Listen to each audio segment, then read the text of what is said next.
On July 27, 2003, US Senator Ron Wyden wrote an official letter to the Attorney General of the US Department of Justice, the head of the Federal Trade Commission, and the director of the Cybersecurity and Infrastructure Security Agency, also known as CISA.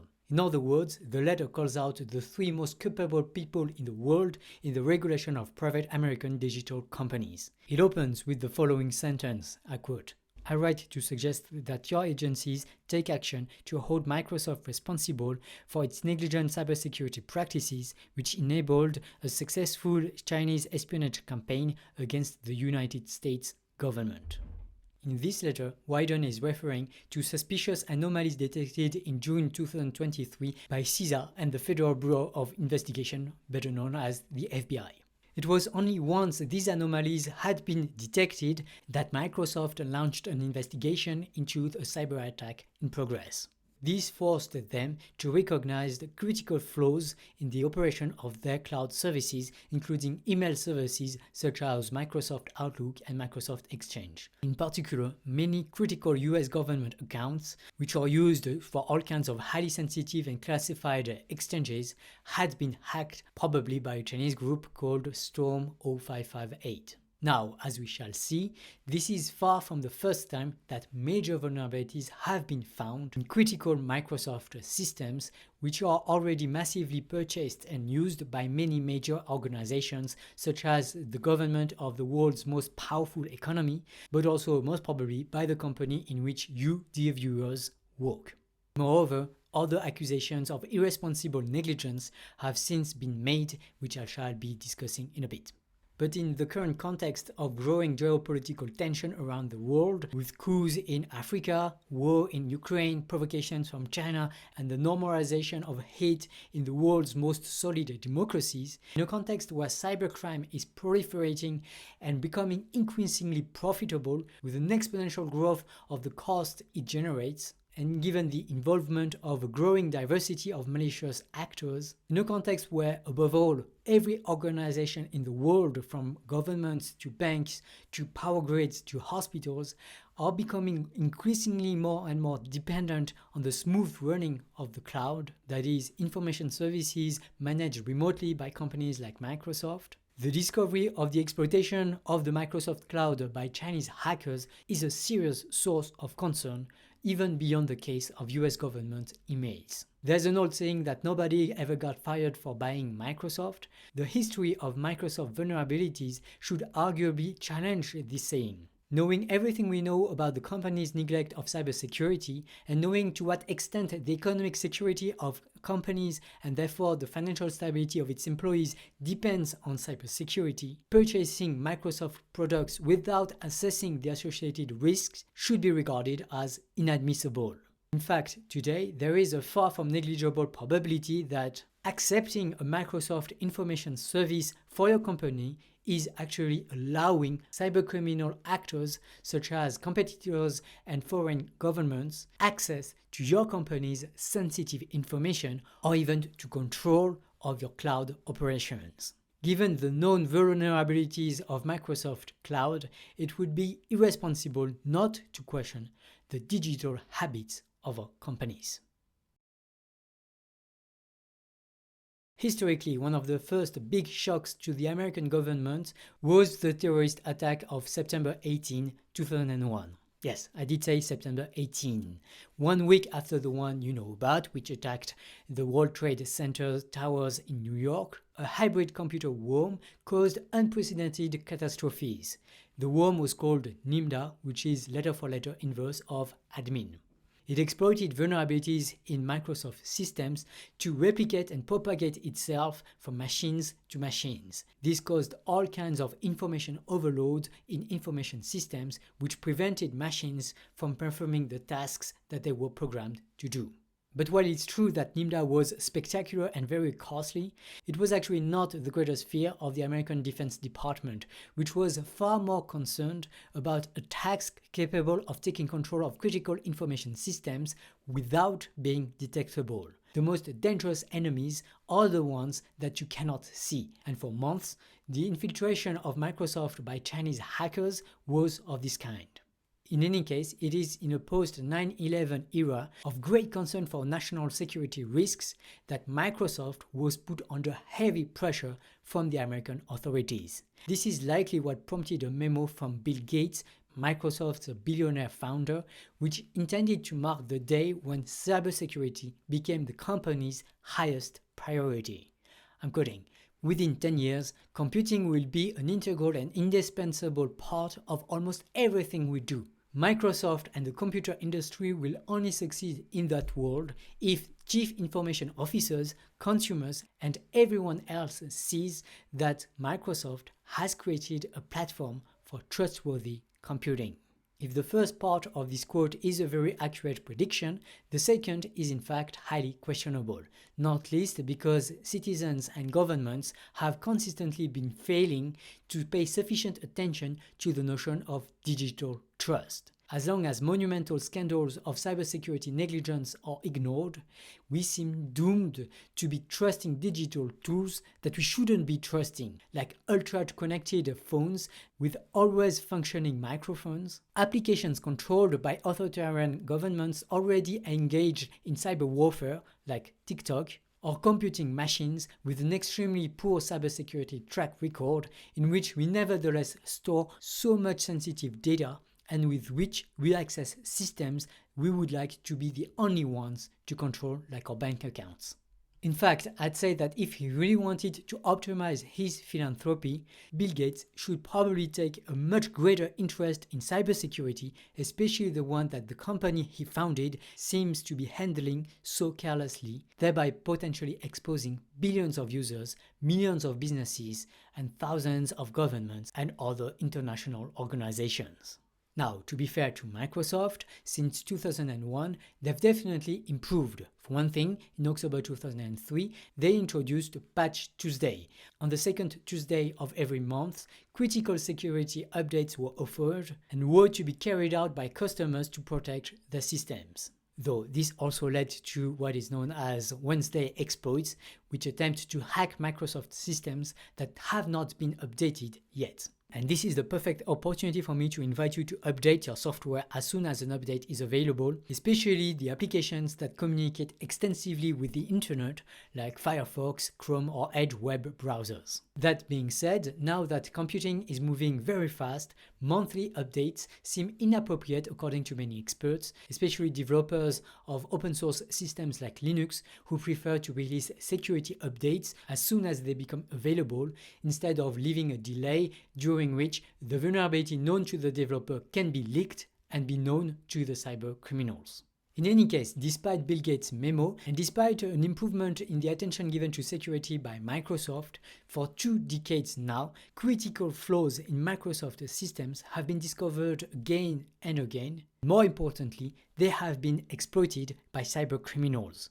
Among the most spectacular cases was Stuxnet in 2010, an NSA worm that exploited vulnerabilities in Microsoft to sabotage Iran's nuclear program, causing uranium enrichment machines to self-destruct in a way that was difficult to detect. Another serious case is the 2009 Aurora operation, which enabled Chinese hackers to infiltrate the systems of numerous American giant companies, including Google, by exploiting a vulnerability in Microsoft Internet Explorer, a vulnerability that Microsoft was aware of 3 months before the attack, but had not taken the time to fix.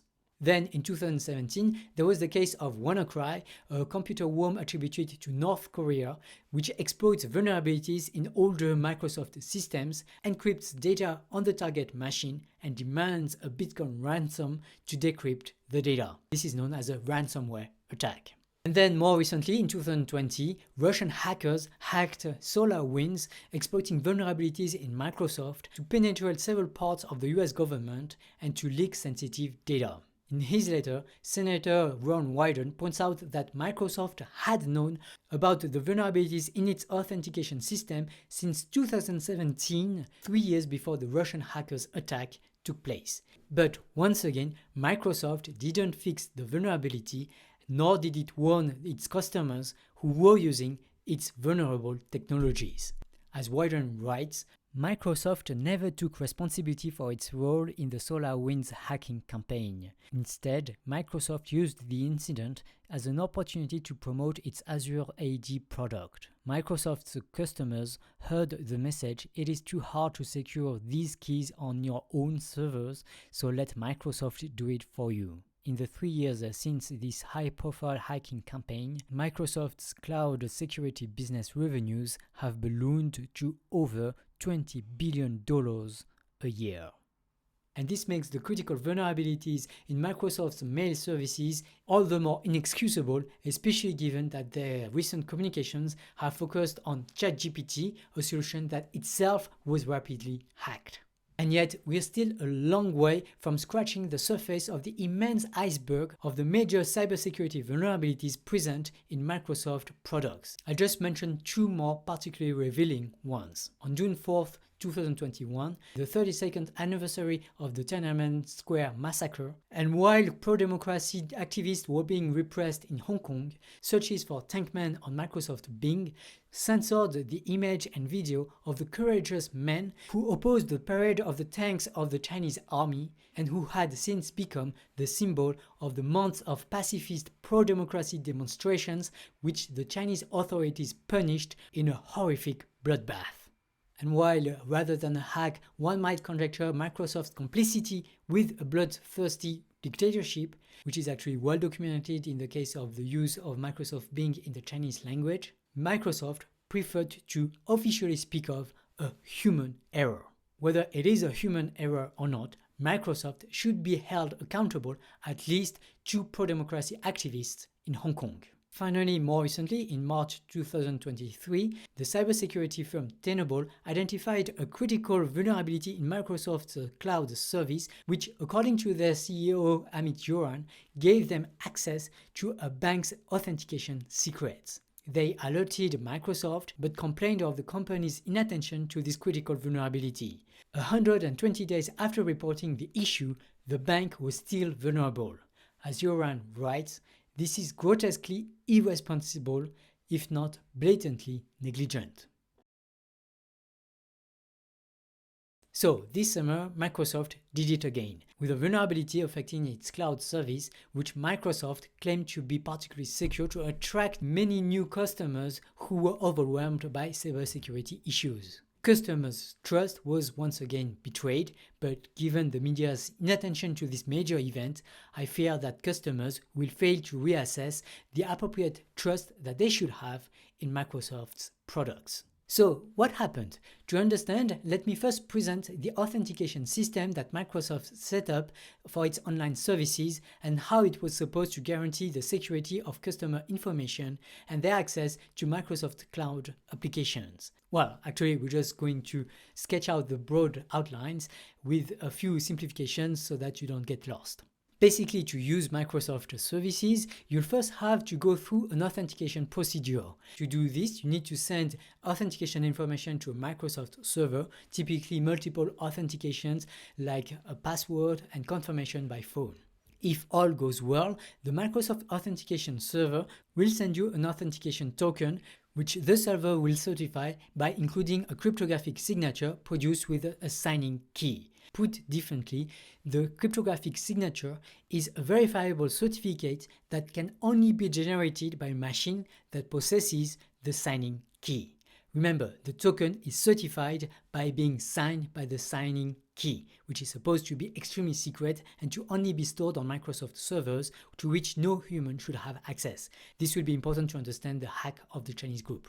Secondly, to use a Microsoft Cloud service, such as Outlook, Office, SharePoint, OneDrive, or Teams, your machine will send the signed token to a Microsoft Cloud application, which will verify the token's signature. If the signature is correct, that is, if it matches the signing key it claims to be produced with, then the cloud application will give you access to its services. Note that some applications not developed by Microsoft are also designed with authentication via Microsoft's signed tokens, typically if they use login via Microsoft functionality. In fact, the whole point of the signed token is that applications, Microsoft or not, don't have to develop their own authentication solutions. They just have to check that the token was signed by Microsoft signing key.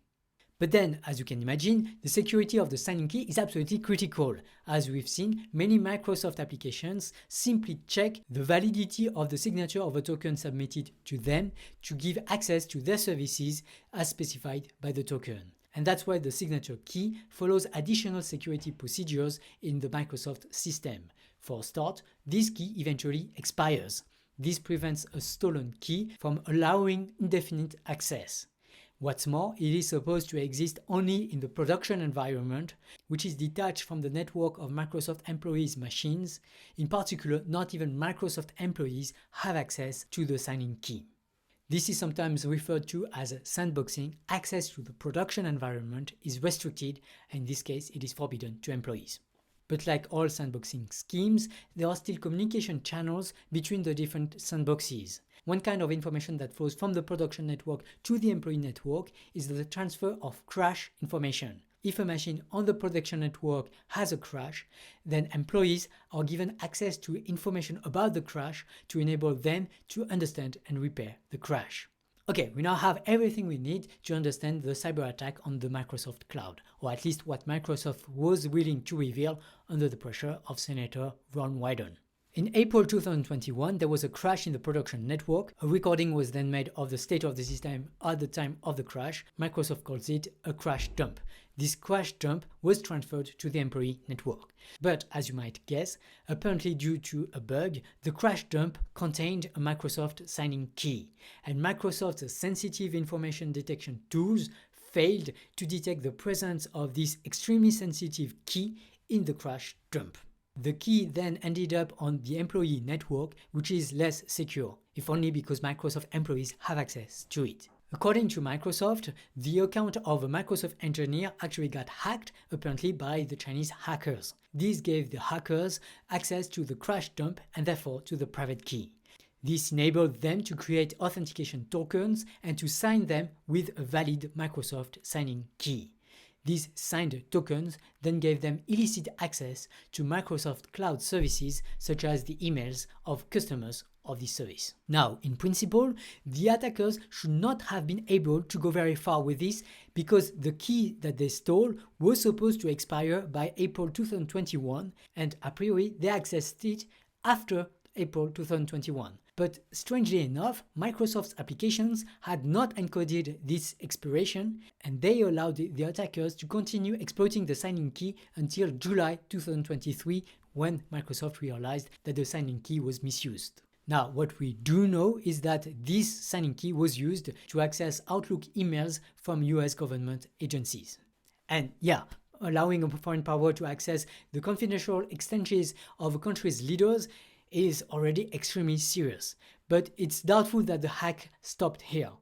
In fact, the same signed tokens used to access these emails could also be used to access many other Microsoft services, though it's hard to know for sure. Everything depends on the details of how the tokens signed by the stolen key are accepted or not by the different cloud services of Microsoft and of other applications that use Microsoft authentication system.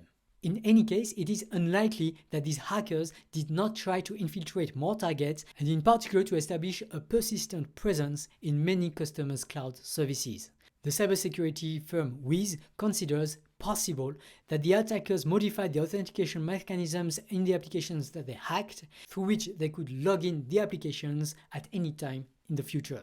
For more detailed information about the attack and to better understand both what we know but also what is unclear and should be cause for concern, I recommend you to read the excellent blog post written by the Wiz company. So to recap, Microsoft leaked an extremely sensitive key in a crash dump, then they failed to detect the presence of the key in the crash dump, then they had an engineer employee account hacked, then they validated the tokens signed with an expired signing key, and again, here I'm only listing a few of the major vulnerabilities in Microsoft's system in June 2023. But this is arguably completely sufficient to justify the use of harsh phrases like negligent cybersecurity practices used by Senator Wyden to describe the appropriate level of trust that Microsoft's services deserve. Microsoft seems a long way from the security standards that its dominant role in global information processing should demand. Back in 2001, this was already a big problem. But in 2023, as Senator Ron Wyden well understands it, Microsoft's inattention to cybersecurity is a threat to national security. After all, beyond the many failures we've already talked about today, last summer's cyber attack, above all, exposes the ubiquity of vulnerabilities which Microsoft's critical services are guilty of having allowed to linger, and the civilization danger of giving Microsoft control over the servers responsible for banking transactions, controlling power grid, or managing hospitals and insurance companies. Okay, but what can we do? What can you do? Well, the first thing to do, I think, is to stop turning a blind eye or divert our attention away from these civilizational risks, for instance, by giving in to the temptation to dismiss those who study these risks as alarmists. Please take the time to really assess the cybersecurity of today's critical information systems. Even without going into technical details, it is possible to assess the extent of the risks simply by asking what measures are in place to mitigate them, whether by Microsoft, your employer, or governments. And to find out more, I cannot sufficiently recommend the extremely well-documented book This Is How They Tell Me the World Ends by New York Times journalist Nicole Perloff, who has specialized in cybersecurity issues for over a decade. This book has changed my understanding of the fragility of our civilization, and I have no doubt that if you read it, you too will see the world very differently. A world that very much resembles a house of cards that many obscure groups want to destroy or to be at least capable of destroying, and which democracies are far too slow to fortify. Once informed, I'm sure you'll be a lot more critical of the inattention of private companies to cybersecurity and the massive investment in the development of new technologies which are far less secure still.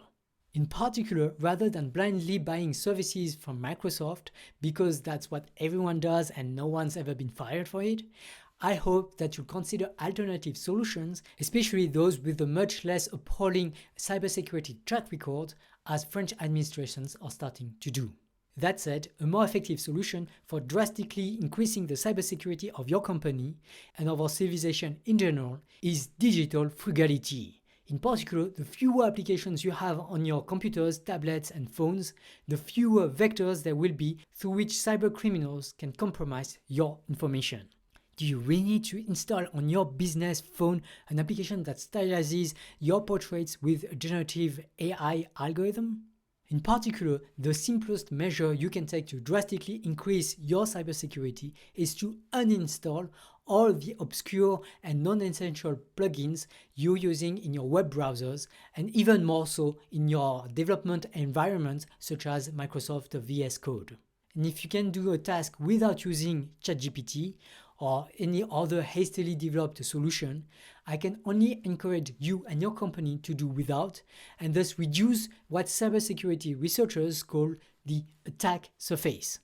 But above all, I urge you to demand much more from your company's information service providers, not only when you're engaging directly with them, but also and above all by demanding that politicians impose mandatory external cybersecurity audits, or even, in the case of massively used technologies that are unlikely to be legal, to adopt a presumption of non-compliance. Le développement aujourd'hui de ces algorithmes est extrêmement rapide, il est précipité. Et ça, c'est par opposition à d'autres industries. Si vous prenez n'importe quelle autre industrie mature aujourd'hui, donc je pense par exemple à l'aviation, à l'industrie pharmaceutique ou à l'industrie agroalimentaire, on a mis en place plein de systèmes, parce qu'on sait que ces industries sont dangereuses si elles ne sont pas bien contrôlées, si elles ne sont pas bien encadrées. On a mis en place plein de systèmes, et en particulier, on a mis en place ce que je vais appeler la présomption de non-conformité dans beaucoup de cas. C'est-à-dire que par défaut, un avion, je ne monte pas dedans. Si je ne sais pas qui l'a fabriqué, aujourd'hui, la plupart des IA, on ne sait pas qui les a fabriqués, ou si c'est fabriqué par une entreprise en laquelle je n'ai pas confiance, je n'ai pas envie de monter dedans. Mais ce qui se passe, c'est que l'avion est même interdit de vol. Ouais. Et on a décidé de mettre en place des protocoles avec des organes d'inspection très bien financés et très puissants, légalement notamment, pour pouvoir vérifier la conformité de l'avion avec la loi, avant de l'autoriser à prendre... Tout ce qu'on ne fait pas avec l'IA. C'est exactement ce qu'on ne fait pas aujourd'hui avec l'intelligence artificielle. Finally, I urge you to make cybersecurity a topic of discussion, especially within your company. What would happen if your company came under attack? Could it be easily hacked by the first cybercriminal? Is it enough to compromise one employee to compromise everything? How can you reduce the risk of one of your many colleagues being compromised? What would be the impact of a theft of your customers' or suppliers' data? What about a long-term paralysis of your information system? If the answers to these questions are not clear to you, then you probably urgently need to give it some thought. I encourage you to organize meetings, seminars, or training on the topic, and if your company can afford it, you can hire the services of my company, Calicarpa, which not only develops safety products, but also offers training and consulting in cybersecurity to its corporate customers, if only to better assess the extent of risks that your company is exposed to. Hey, so this is Leah from the future. While doing the editing of the video, there's another news that came out, namely Microsoft seems to have leaked another 38 terabytes of data. They apparently did so through Microsoft GitHub when researchers or engineers of Microsoft AI, the AI division, wanted to share training data for training artificial intelligence. They apparently did some mistake that led to the sharing of a massive amount of private data from Microsoft, including secrets and passwords and stuff like this. Yeah, tough times for Microsoft and thus for Microsoft customers potentially.